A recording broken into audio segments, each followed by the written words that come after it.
सज धज के आइल बानी तोहरा से मिले, हमारा बारे में कुछ बोला पहिले।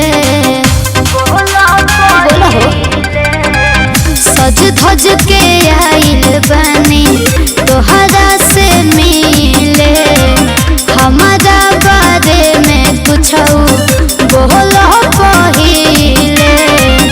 करब तारीफ हमर बढ़िया से जे बबुआ तो यार से बनाइल ये सोना, यार से बनाइल ये सोना।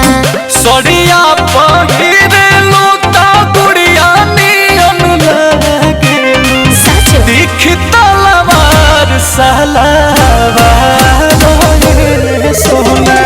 तोहसे करिले बड़ी प्यार ये सोना। अच्छा जी।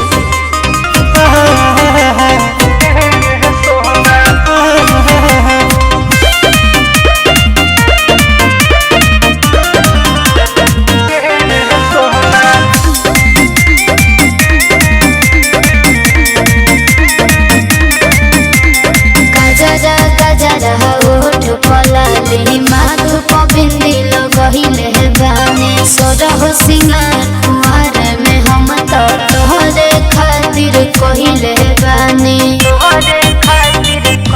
तो गलिया तोहर गुलाबी गोरी हो गुलाब लागता, आ देहिया पढ़े वाला प्रेम के किताब लागता। इहे बतिया बोल के मन जीतल हला मजन हो, बहनब में हजारू अब तो हारे सोना। ढेर दिन रहब ना कुआर ये सोना।